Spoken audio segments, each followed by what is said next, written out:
Hello, my friends. Welcome one, welcome all. I'd like to thank everybody who took the time to make it here live tonight. If you are watching on YouTube, try to make it here live with these amazing people. Also, if you're not new to this, take some time and press the like, share, and subscribe. And if you are new to this, reserve your judgment till the end of this. This is a show dedicated to watching and talking about one of our favorite projects, Star Citizen, the development of it. And I think we got some pretty exciting news for tonight here. I saw a tweet yesterday. Well, Star Citizen aims to offer a first-person universe of possibilities. At the What's center up, of it Diva? has always been you and your spaceship. And over the years of development, testing, feedback, and iteration, there have been many changes to the combat and traversal experience.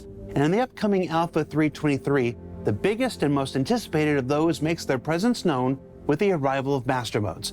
And with that comes additional changes to precision targeting, weapon balance, gimbal use, and more. What are master modes?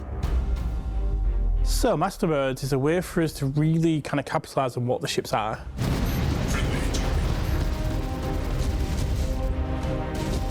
Basically, master modes are a new game feature that change all the combat experience inside the game. So you'll have a mode for fighting in and a mode for flying from place to place then. A rework of the flight and combat system to essentially try and solve a lot of the problems that players have had with the flight experience. You can decide if you want to be in full combat mode, or you're just in transit, or you want to get out of a situation as quick as possible. Check fire. Master mode is the thing that makes ship combat exciting and making sure that the ships that you have in the game perform in the roles that we have envisioned for them. Gentleman responsible for the flight experience right there.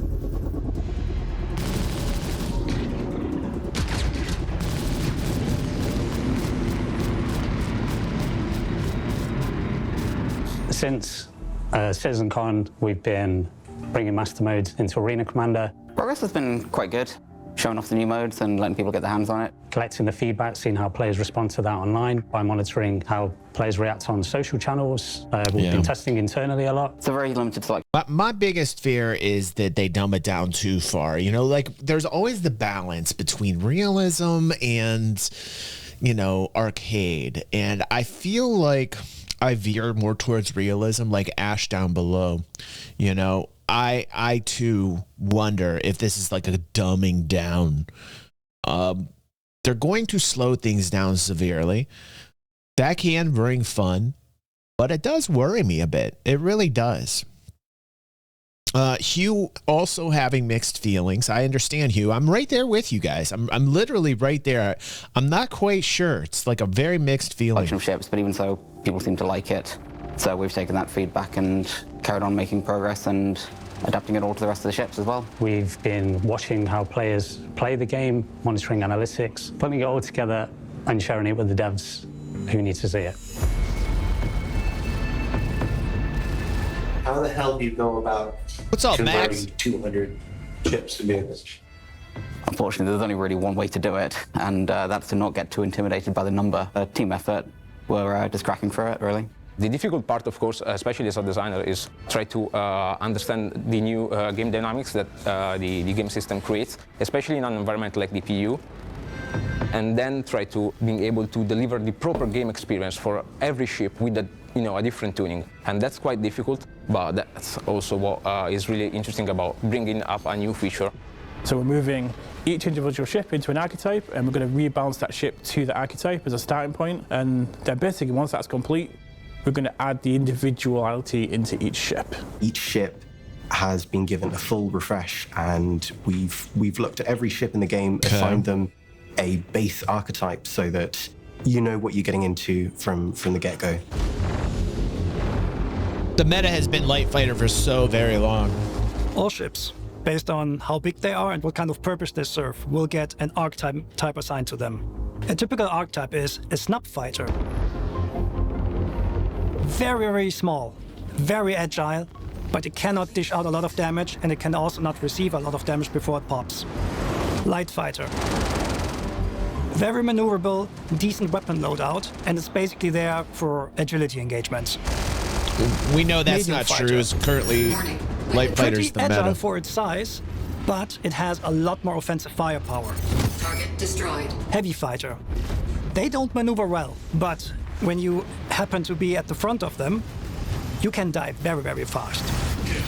Now, these are basic tuning archetypes that we have for our fighter ships class, and all ships in that size will be assigned to one of these things. However, based on the ship and what the purpose of the ship is, we have variations of that. Right, for example, we have the interceptor variant of these tunings. This is a tuning variation that can apply to any of these archetypes. An interceptor tuning for a ship means that this ship exchanges the agility. With agility, we mean the rotation rate and the lateral strafing acceleration. I can't agree more, Ash. Like, from what I'm hearing, just topically speaking, like very generally, like Ash is saying, so they are homogenizing all the ship types. All light fighters will fly the same. All mediums, all large ships, blah, yada, yada, yada, right? Like, so like they're just going to take a giant class of ships and just homogenize them, make them normalized as in far of like their agility and their DPS and their, you know, like that's a very dangerous thing to do. I don't know, Ash, if that's if I think there'll at least be like fine tuning within them, but yeah, I worry about that too, Ash. I worry about that too. Simply for speed, so they will not be able to turn their. I'm hoping it's more nuanced than that, but I know from a developer standpoint, that's probably how they're going to start it, right? Like I get where you're coming from, Ash, because on the developer side of things, they'll take those groups and they will homogenize them, and then I'm hoping, like Seamus is, that they kind of go in after the fact and then nuance the shit out of it. But you got to be careful. The second you nuance it, then you're talking about, you know, light fighters maintaining the meta, you know, things get thrown off.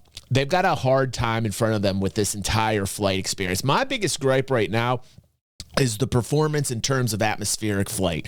Atmospheric anything does not, in terms of having gravity on planets and moons, it does not feel like there is any gravity due to the physics grid. I need to feel like the ship has some fucking weight to it. It's been so long, I've been pounding the table on this, and I haven't seen any work done in terms of like, hey, this ship is a goddamn ship and not a feather. You know what I mean? Velocity vector. I understand that feel in space. I do not understand that feel in atmospheric. In atmosphere. Much. They will not be able to rotate much, but they will be very, very fast just going forward. Racing ships are. I hope so, Aether. I hope so. I think it will be too. I think it's just going to take work. So far, are interceptors, because racers prefer speed over everything else. But you want to pick the right racer for the right track. The other end of the range are our, let's call them fighter bomber tunings. That means we trade agility for simply durability. On top of the absolutely, fighters, Ash. we Absolutely, just keep going dude. with this. We have gunboats for ships that are constellation-sized. We have corvettes for something like a hammerhead, right? So our hammerhead is, for us, is our anti-fighter corvette. Sure is, Fingers. Sure is. Good to see you, Fingers. Basically the biggest ship that players can control in the universe right now. So we're talking Aegis, we're talking 890 jumped. I know that players cannot control the Aegis, but we're talking ships like the Carrack. Those are frigates, really, really big ones. But also they will have variations in their tuning based on the brand and what the purpose of the ship is. So these are very big changes that are coming. But the main takeaway is that these archetypes are just reference frames for the type of tuning you want to give a ship. It does not mean that every ship that you have in the verse will fit a specific archetype. There are ships which are in between. For example, the Saber.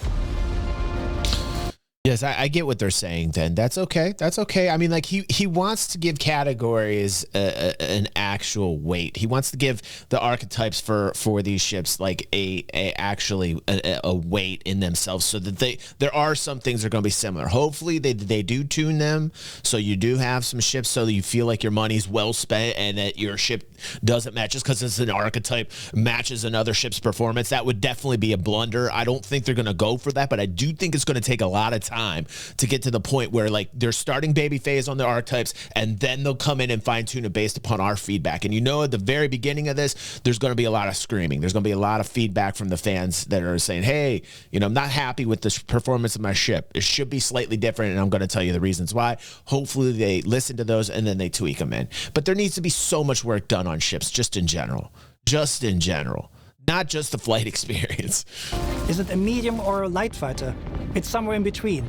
The Cutlass has not the durability of a heavy fighter, has, however, the turret of a heavy fighter, so it's somewhere in between. So there are ships which do not fit exactly into these frames. But this is the beauty of it, because these ships, we can make them fit anywhere where they want.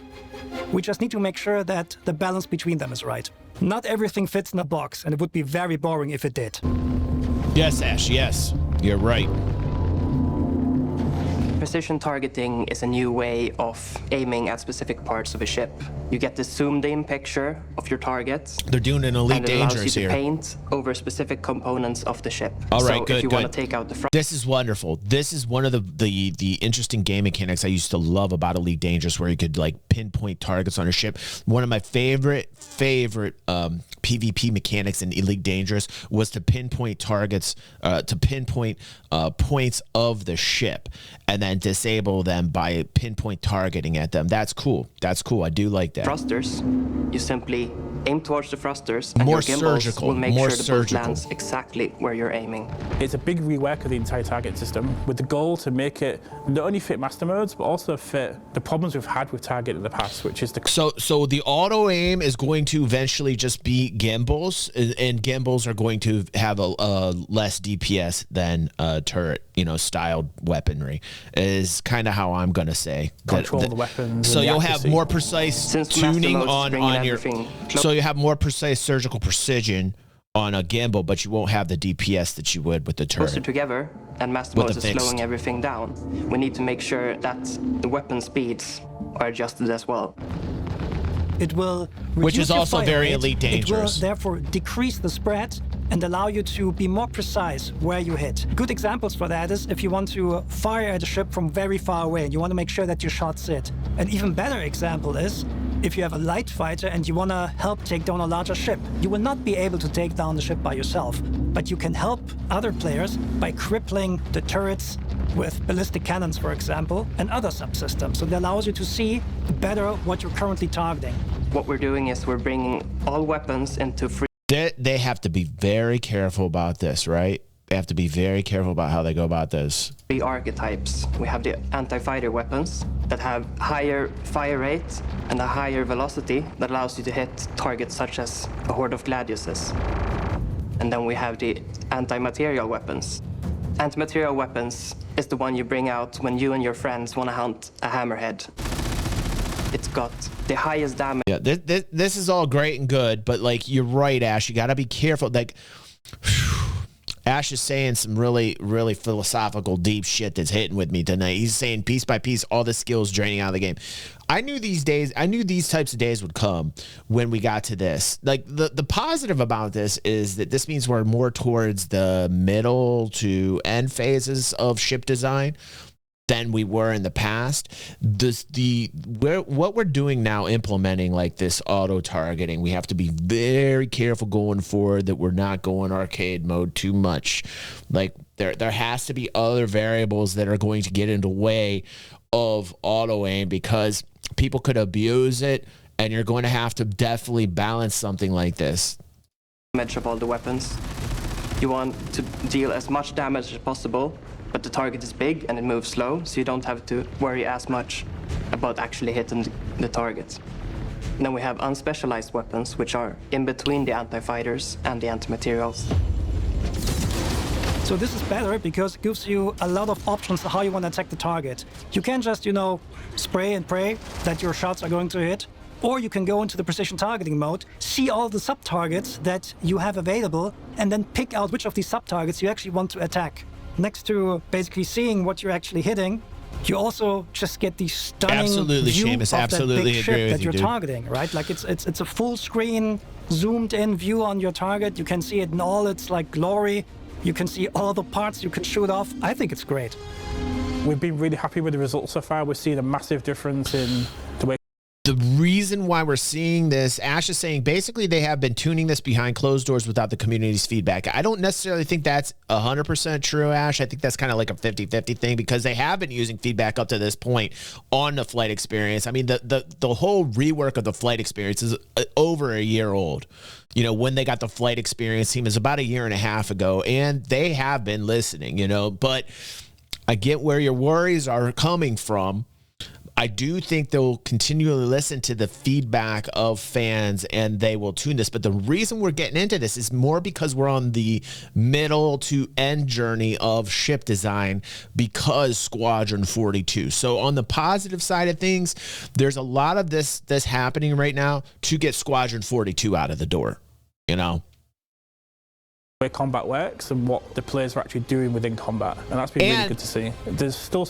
And I think a lot of this is actually sliding over from Squadron 42. I think a lot of this had been in the works even as, I would say, the first 2 or 3 months of the flight experience team got together.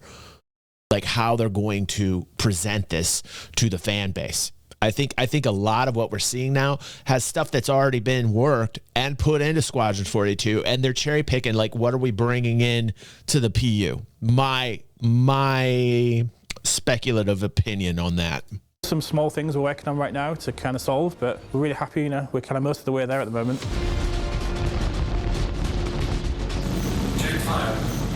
The next big thing that the new aiming system has is the removal of the so-called N-1 system. That means that when you have a gimbal attached to a ship, the weapon attached to the gimbal goes down one size. At this point in time, after like lots of testing, we're pretty confident that we don't want the system anymore. So in the future, if you have a size 3 gimbal on your ship, it will carry a size 3 weapon. But we're actually going further with this because from 3.23 onwards, you will not be able to mount fixed guns on your ship anymore. In addition to that, all the turrets, however, will get gimbals. So this is a requirement because of precision aiming mode, because the precision aiming mode we also want to be able to use on turrets, and we need a way to make the bullets fly where we want them to fly without cheating. So this means all turrets, they will get gimbals on their guns so they can properly lead, but to still keep turrets more powerful. Yeah, I mean, nobody can ever aim in a turret anyway, and that's why they're doing it for turrets. So they're definitely dumbing it down there for turret gunners. And I'm not quite sure. I like the direction that they're going with auto gimbaling the turrets like that with the auto aim in the turret spots. I'm not quite sure, man. I'm not quite sure.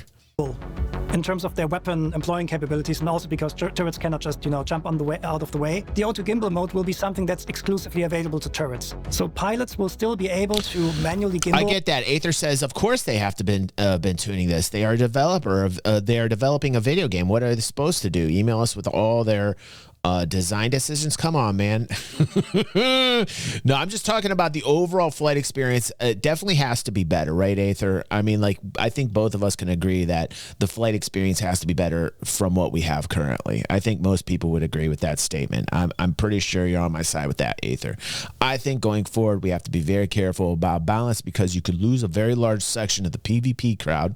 Even though a lot of people, Aether, will tell you that, like, PvPers aren't important to MMOs, or they aren't important to gaming. I think they are. I think PvPers are just as hardcore as the economic gamers in any MMO. I think you need to keep a really solid core economic gamer portion of your game and also your PvP gamer. I think that's super important. And so, like, going forward here with the flight experience, it's definitely something that has to, you as a PvPer, we all want to make sure that they are, in fact, 100% listening. You can see a lot of people in here, Aether, that are PvP oriented. Ash, for one, very vocal about this because he's very PvP oriented. Myself, very PvP oriented. I think we have to continue experimenting and we have to keep giving our feedback out.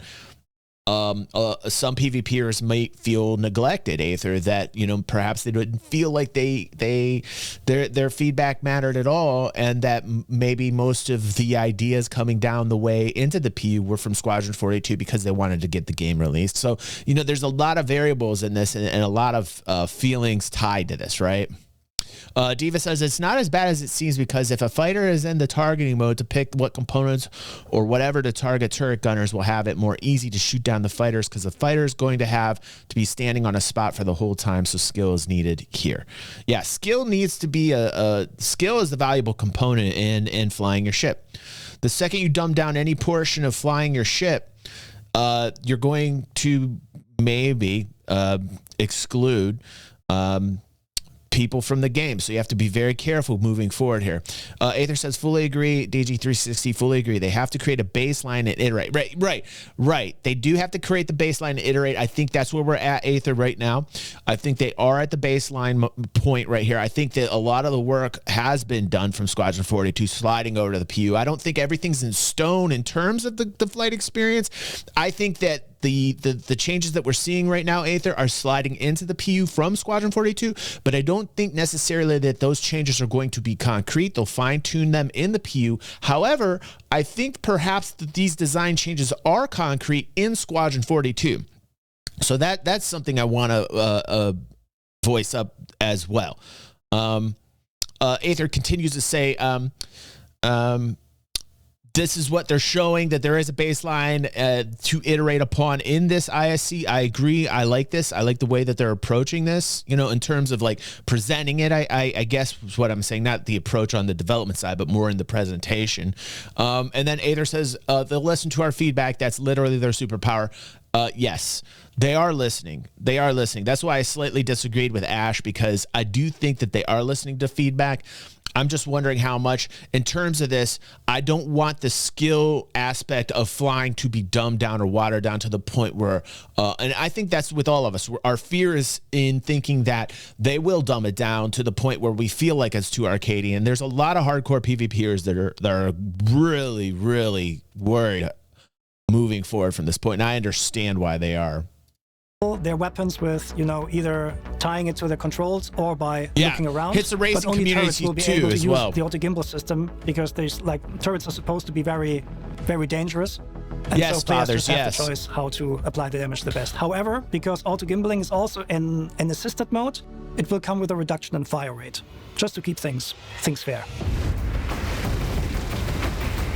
So the feedback, it has been going pretty well. We've been really happy with working with the community who's been playing this to kind of fine-tune it and make the changes needed, and we have made a lot of changes based upon these feedback.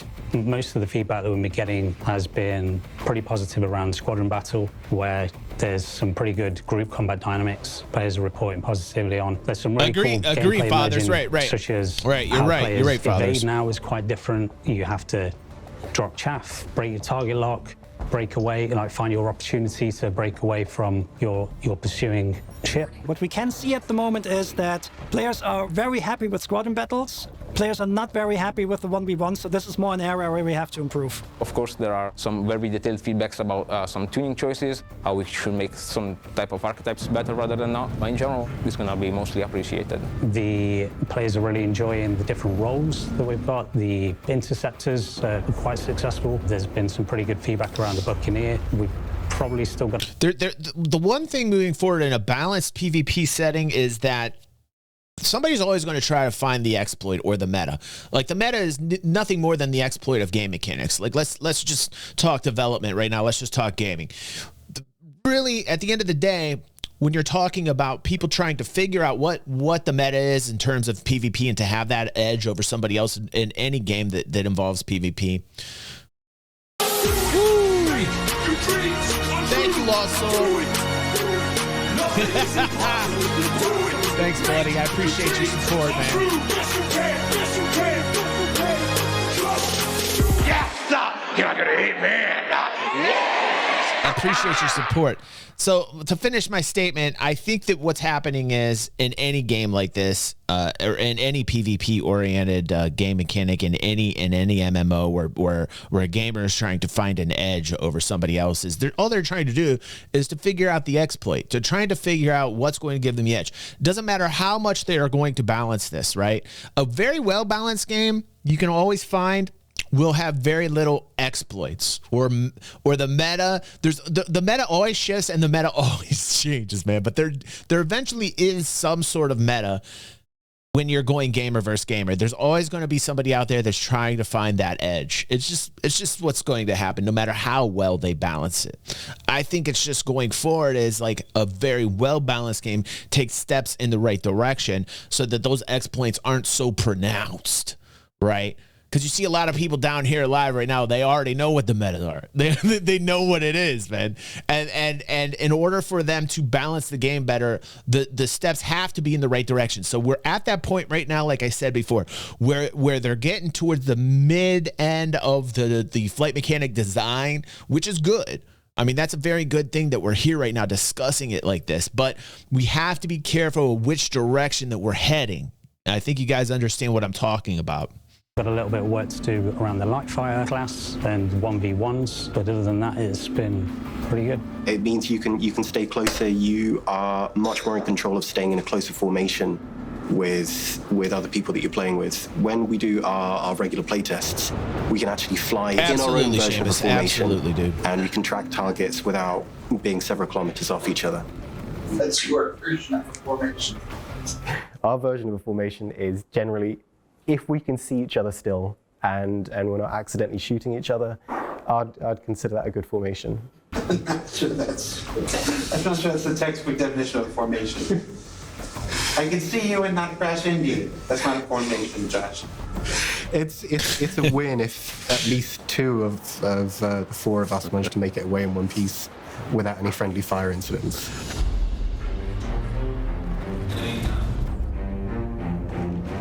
So the thing that excites me the most about Master Modes is if you just watch the footage of players dogfighting at the minute, you can really see how close all of those ships are, and it just feels so much more cinematic. It's really about the foundation of the whole flight experience moving forward, because I fully understand that this isn't a game just about combat. We want to communicate that players who want to do combat, they'll go into the Master Mode for combat. But if you want to go from A to B, you've now got a mode where you can do that without being harassed as much.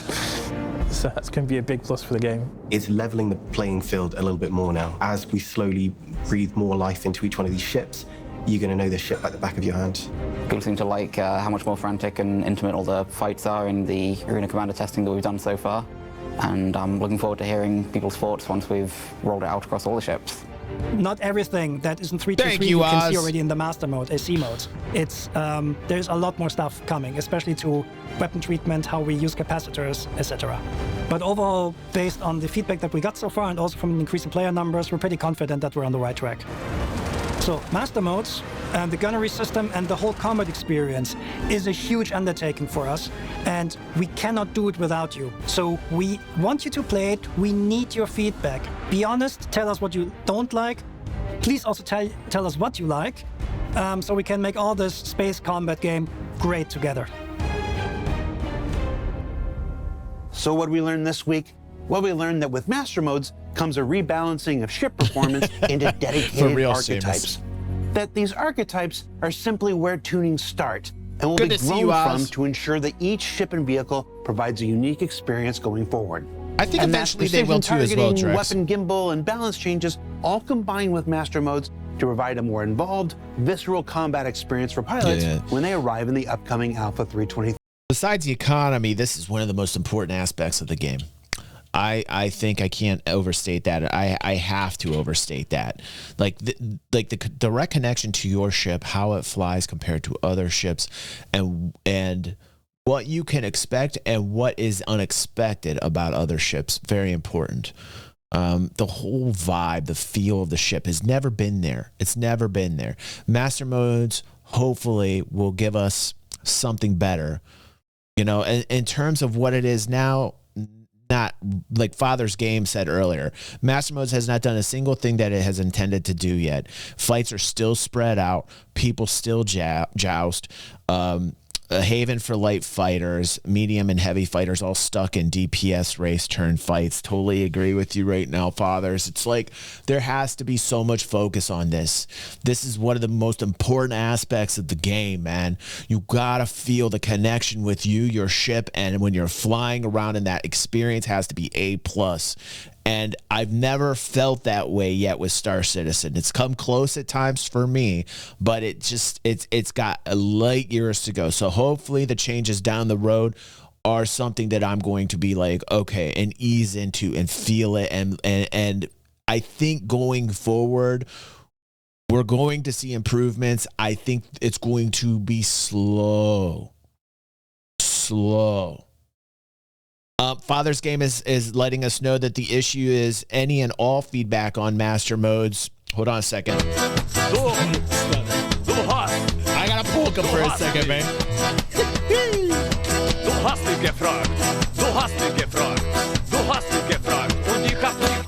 Thank you, Stunner. Push his button, please, Pepe. Stunner button.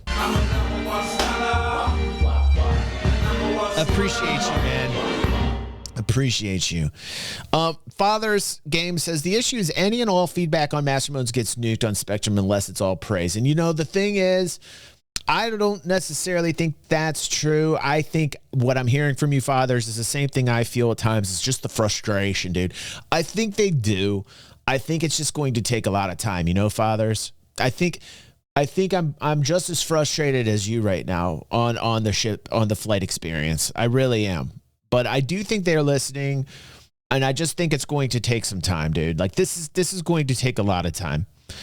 And it should. Thank you, Du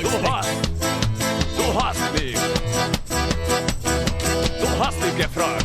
Du hast mich gefragt. Du hast mich gefragt. Und ich hab nicht gesagt. By the way, thank you for all your love and support. Bookstreet says, play it again, man. 3. For Inside Star Citizen, I'm Jared Huckabee. Thanks for letting us share the process of game development with you, and we'll see you all here next week.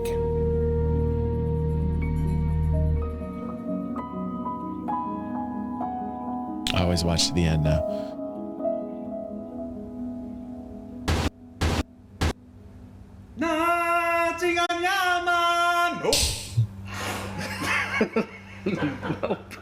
That was unexpected. I choked on the tea I was drinking right there.